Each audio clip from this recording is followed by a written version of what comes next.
Hello everyone, I am doctor Pragati. Hope so आप सब अच्छे होंगे गाइस। तो आज मैं आपके लिए लाई हूँ एक नया टॉपिक जिसका नाम है मेंटल इलनेस, जिसे हम मानसिक बीमारी भी कह सकते हैं और डिप्रेशन भी कह सकते हैं। तो गाइस, एक न्यूरोलॉजिकल सर्वे में अभी पता चला है कि इससे पीड़ित जो लोग हैं काफ़ी ज़्यादा जो है हमारे इंडिया में ये कॉमन माना गया है। जो न्यूरोलॉजिकल सर्वे हुआ था उसमें सबसे ज़्यादा कॉमनली डिप्रेशन को ही कहा गया है। तो गाइस, इसकी कोई भी एज ग्रुप नहीं है, तो ये आजकल किसी भी एज में डिप्रेशन की जो प्रॉब्लम है किसी को भी रह सकती है। तो गाइस, इससे पहले मैं ये वीडियो को आगे बढ़ाऊँ तो जिन्होंने मेरा चैनल अभी भी सब्सक्राइब नहीं किया है वो मेरा चैनल सब्सक्राइब करें, और जो नए हैं वो लोग इनको शेयर करें और लोगों तक मेरी यह इम्पॉर्टेंट इन्फॉर्मेशन ज़रूर पहुंचाएं, जिससे कि जो इस प्रॉब्लम से जूझ रहे हैं उनको भी हेल्प मिले, और जिनको इसके बारे में कोई भी जानकारी नहीं है वो भी इसे अच्छे से देख के जानकारी ले। तो चलिए जानते हैं डिप्रेशन क्या चीज़ है। गाइस, हमारे आसपास किसको ये परेशानी हो रही है नहीं हो रही, ये हमारे लिए जानना बहुत ज़रूरी है। या हमारे परिवार में ही किसका बिहेवियर कैसा है, किस टाइम पे चेंज हो रहा है और किस वजह से चेंज हो रहा है और क्या रीज़न होता है, उन पे भी हमें काम करना बहुत ज़रूरी है। क्योंकि कई बार ऐसा होता है हमारे घर में छोटे बच्चे होते हैं, बड़े बच्चे होते हैं, उनके मूड स्विंग्स होते हैं या उन्हें क्या प्रॉब्लम है, ये जानना भी हमारे लिए बहुत ज़रूरी है कि कहीं वो डिप्रेशन का शिकार तो नहीं बन रहे हैं, या जो ओल्ड एज ग्रुप के हैं वो कहीं डिप्रेशन का शिकार तो नहीं बन रहे हैं। तो इस चीज़ की जानकारी होना बहुत ज़रूरी है और टाइम पे जानकारी होना बहुत ज़्यादा ज़रूरी है, जिससे कि इसकी जानकारी अगर हमें रहेगी तो हम टाइम पे इसका ट्रीटमेंट जो है करवा लेंगे और अच्छे से जल्दी से रिकवर हो जाएंगे। तो चलिए जानते हैं गाइस कि आखिर इसके लक्षण हमारे साथ क्यों होते हैं।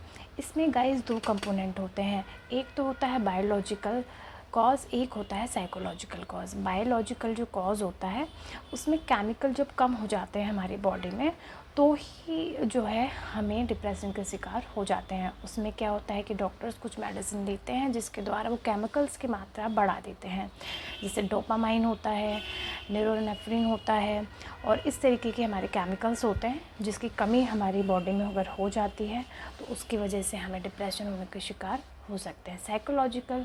साइकोलॉजिकल अगर मान लीजिए कोई भी चेंजेस, हमारी कोई भी छोटी से छोटी बात को लेके हम बैठ जा रहे हैं तो साइकोलॉजिकल यानी कि फ़िज़िकल आपको कोई प्रॉब्लम हो रही है या कोई बुरा आपके साथ बहुत ज़्यादा हो गया है या आपकी लाइफ में कुछ चेंज हो गई है, या कुछ ऐसा बुरा आपके साथ हो गया है कि आप उसको सह नहीं पा रहे हैं, छोटी छोटी बातों पे परेशान हो रहे हैं, तो वो साइकोलॉजिकल में आ जाएगा। तो गाइस चलिए जानते हैं इसके लक्षण क्या क्या होते हैं। लक्षण में सबसे पहला होता है उदास रहना। हमेशा जो पेशेंट होता है उसका मन जो है उदास रहता है। जब भी वो कुछ भी सोचेगा या छोटी छोटी कुछ भी लाइफ को लेके सोचेगा, कुछ भी लाइफ में अप डाउन्स रहेंगे तो वो हमेशा ही उदास रहेगा, है ना। तो 24 घंटे उसके दिमाग में ऐसे ही बातें चलती रहेंगी किसी भी चीज़ को लेके। आप उसके सामने से आ रहे हैं जा रहे हैं उससे कोई फ़र्क नहीं पड़ेगा। डिप्रेशन वाले पेशेंट के साथ कुछ ऐसा होता है कि उसको कोई फ़र्क नहीं पड़ता कि अगर उसकी लाइफ में खुशी के दिन आ रहे हैं तो भी वो वैसा ही रहता है, दुख के दिन आ रहे हैं तो भी वो वैसा ही रहता है। तो उसका मन जो है हमेशा उदास रहता है। और दूसरा होता है इंटरेस्ट। वो किसी भी चीज़ में इंटरेस्ट नहीं लेगा। मान लीजिए 4 लोग आराम से बैठ के अपनी बातें कर रहे हैं, किसी न किसी चीज़ में इंटरेस्ट ले रहे हैं, लेकिन उनका किसी भी चीज़ में जो है इंटरेस्ट लेना बिल्कुल ख़त्म हो जाएगा। उन्हें कोई इंटरेस्ट नहीं होगा, कोई कहीं जा रहा है आ रहा है या घर में कोई पार्टी हो रही है, कोई फंक्शन है, उन्हें ऐसा कुछ कोई मतलब नहीं रहता। तो ये जो है डिप्रेशन के जब ज़्यादा ही शिकार हो जाते हैं उनके साथ ये प्रॉब्लम होती है। अब तीसरा होता है गिल्ट। छोटी छोटी बातों में उन्हें गिल्ट होने लगता है कि ये अगर छोटी सी भी बात हो गई घर में, या कुछ भी ऐसा स्कूल में टीचर ने डांट दिया स्टूडेंट को, या कुछ भी ऐसी चीज़ हो गई, तो पेशेंट कैसा रिएक्ट करता है, बिल्कुल गिल्ट में आ जाता है कि आखिर ये मैंने कर दिया है। तो ये बहुत ज़्यादा उसे पछतावा होने लगता है चीज़ों का, है ना। तो अब चौथा आता है शारीरिक कमजोरी, थकावट। जब भी ऐसे पेशेंट होते हैं उनको वो बहुत जल्दी थक जाते हैं, कुछ भी काम करेंगे तो उन्हें थकावट महसूस होने लगती है ना। तो उनके शरीर में एक वीकनेस बनी रहती है। उसके बाद जो नेक्स्ट है वो है हमारा उनका फोकस नहीं रहता किसी भी चीज़ पे। मान लीजिए बच्चे हैं, अगर उनका पढ़ाई में बिल्कुल फोकस नहीं रहेगा, वो हमेशा अगर उनका फोकस नहीं रहेगा तो वो कह देंगे हमसे नहीं हो रहा है, हम नहीं कर पाएंगे, शायद मुझसे ये पढ़ाई नहीं हो सकती, मैं बिल्कुल पढ़ ही नहीं पाऊँगा इस चीज़ को। या किसी को कुछ काम दे दिया बॉस ने कि अब आपको ये टारगेट करना है, और अगर वो डिप्रेशन का शिकार है तो वो कुछ टाइम वो कोशिश करेगा और फिर लास्ट में बिल्कुल कह देगा नहीं सर मुझसे नहीं हो सकता, मैं नहीं कर पाऊँगा, इस बिल्कुल वो हार ही मान लेगा। तो इस तरीके से उनका जो फोकस लेवल होता है वो बिल्कुल लॉस रहता है। एक तो उन्हें नींद नहीं आती ढंग से। रात में क्या होता है, जब भी वो सोए रहते हैं उनकी बीच बीच में एक तो क्या होता है कि एक नींद उनकी बिल्कुल सुबह जाके खुलेगी, और एक क्या होगा कि बीच बीच में टूट टूट के नींद आएगी, ऐसा भी रहता है उनको। मतलब कोई टेंशन उनके दिमाग में जो है रात भर चलती रहेगी, या उनकी कोई भी ऐसी बातें जो है दिमाग में चलती रहेंगी, वो सोचते रहेंगे कि हाँ यार ये ऐसा हुआ था वो था। तो इस तरीके से वो सोचते रहेंगे उस चीज़ को और बहुत ज़्यादा परेशान रहेंगे, जिस वजह से उनकी नींद भी जो है सही से नहीं आएगी और टूट टूट के आएगी। अब इसका लेवल ज़्यादा ही हो जाता है, उनको इस तरीके के थॉट भी आते हैं। मान लीजिए सुसाइड थॉट भी आ जाते हैं कई पेशेंट को, कि वो कहते हैं भाई अब मेरे बस की तो कुछ रह नहीं गई है, ना मुझसे ये काम होता है ना मुझसे वो काम होता है। तो वो बिल्कुल एक ऐसी विचारधारा पे पहुंच जाते हैं, बिल्कुल सुसाइड वाले लेवल पे पहुंच जाते हैं। तो अगर आपको लगता है कि मेरे सामने कुछ ऐसे लोग हैं कि जो बिल्कुल ऐसे स्टेज पे पहुंच गए हैं कि ऐसी विचारधारा हो गई कि नहीं भाई अब तो मैं सुसाइड करता हूँ, ना मेरे बस का जीना है, ना मेरे बस का कुछ काम मेरे बस का नहीं है, छोटी छोटी बातों में परेशान हो रहा है, तो आप तुरंत ही डॉक्टर को दिखाइए, एक साइकेट्रिस्ट से मिलिए, जिससे कि आपका जो है ये ट्रीटमेंट चलेगा और आप बिल्कुल रिलैक्स हो जाएंगे। तो ये तो रही थी लक्षणों की बात। अब जो मैंने कंपोनेंट्स आपको बताए थे उसमें भी जो साइकोलॉजिकल पार्ट मैंने बताया था, उसमें क्या होता है कि लाइफ में अगर कुछ भी इंसान के साथ बुरा हो गया है, मान लीजिए बहुत ज़्यादा बुरा हो गया है, तो कुछ लोग तो क्या होते हैं बहुत ज़्यादा डिप्रेशन में चले जाते हैं और उस चीज़ से बाहर नहीं निकल पाते हैं, है ना। और लेकिन कुछ लोग ऐसे होते हैं जो उस चीज़ से बाहर निकल भी आते हैं, है ना। तो वो कैसे निकल के आ जाते हैं वो भी बहुत चीज़ें होती हैं। तो ये दोनों कॉज मिलकर इस बीमारी को ख़त्म कर भी सकते हैं और नहीं भी। वो किसके हाथ में, एक पेशेंट के हाथ में भी रहता है कि वो जो है एक अच्छे से चल रहा है नहीं चल रहा है, जो भी उसे प्रिकॉशंस दिए जा रहे हैं या जो भी उसे ट्रीटमेंट दिए जा रहे हैं, तो वो भी अगर निकलना चाहे तो बहुत ईज़िली और आराम से निकल सकता है और डिप्रेशन से आप बाहर निकल सकते हैं।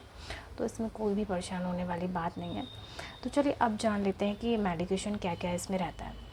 तो गाइज़ इसमें मेडिकेशन जो है आप एक अच्छे डॉक्टर से मिलेंगे, कंसल्ट करेंगे और अपनी मेडिसिन तो इसमें चलानी है। जब भी आपको ऐसा लग रहा है, किसी पे भी अपने परिवार में लग रहा है कि इसको ऐसा बिहेवियर हो गया या आपकी वाइफ को ऐसा बिहेवियर हो गया है, तो आप मतलब कई बार ऐसा भी होता है कि डिप्रेशन इतने ऊंचे लेवल पे पहुंच जाता है कि पेशेंट को अपने घर वाले नहीं दिखते हैं, वो उन्हें मारने भी लगता है, या कुछ ऐसे लेवल पे अगर वो चला जाता है तो आपको तुरंत ही डॉक्टर से मिलना चाहिए और मेडिकेशन चलाना चाहिए, जिससे कि वो उस चीज़ से बाहर आए, क्योंकि वो टाइम पे बाहर आ जाएंगे तो आपके लिए ही ईजी रहेगा। सेकंड क्या रहता है कि एक तो आपने मेडिसिन लेके केमिकल की जो मात्रा है उसको बढ़ा दी बॉडी के अंदर, जो कम हो रहे थे, उससे क्या हुआ उनको धीरे धीरे नाइसली रिजल्ट आने लग जाएगा। सेकंड होता है काउंसलिंग करना। पेशेंट की काउंसलिंग हमें जो है बहुत अच्छे से करवाते हैं कि पेशेंट जो है उस चीज़ से बाहर निकलेगा, है ना। और एक क्या रहता है मेडिटेशन भी पेशेंट इसमें कर सकता है। उसमें हम पेशेंट को मेडिटेशन करवाते हैं, ऐसे पेशेंट्स को जिसमें हम उन्हें कुछ ऐसा ट्रीटमेंट रहता है 15-20 मिनट का या आधे घंटे का भी हो जाता है, जिसमें एक पेशेंट को खाली रूम में बंद करके और हम उनके साथ रहते हैं और उनका मेडिटेशन करते हैं। फिजियोथेरेपी के अंदर भी आता है, जिकप्शन थेरेपी आती है, जिसमें हम पूरे बॉडी को रिलैक्स करते हैं। एक मेडिटेशन ही मान लीजिए, वो भी मतलब एक मेडिटेशन तो नहीं कह सकते, लेकिन हाँ पूरी बॉडी को पूरी बॉडी को कॉन्ट्रैक्ट रिलैक्स करवाते हैं जिकप्शन थेरेपी।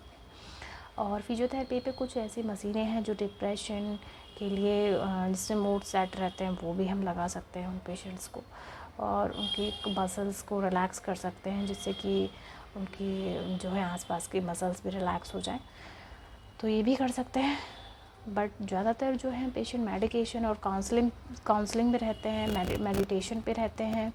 और जितना हो सके इन लोगों से हमें बात करनी चाहिए, इन्हें अच्छी अच्छी जगह ले जाना चाहिए, इनकी प्रॉब्लम्स पूछनी चाहिए, इन्हें अकेला नहीं छोड़ना चाहिए, क्योंकि जितना अकेला रहेंगे तो अपने मन में कुछ ना कुछ ख़यालात ये बनाते रहते हैं, ये कुछ सोचते रहते हैं। तो इन चीज़ों से इन्हें बाहर निकालना चाहिए। एक खुशनुमा ज़िंदगी जो है इन्हें देने की कोशिश करनी चाहिए, क्योंकि सबसे बड़ा हाथ जो होता है फैमिली का होता है। तो फैमिली को जो है सबसे ज़्यादा सपोर्ट करना चाहिए इसमें। तो डिप्रेशन होने को बहुत बड़ी चीज़ है और होने को बिल्कुल भी बड़ी नहीं है। अगर आप चाहें तो आप इससे निकल भी सकते हैं और आराम से निकल सकते हैं। थोड़ा सा मेडिकेशन करके और काउंसलिंग करके आप कर सकते हैं। आप इसमें योगा कर सकते हैं, योगा करके आप काफ़ी रिलैक्स रह सकते हैं। तो ये रहा मेरा डिप्रेशन पे मेरा आज का वीडियो।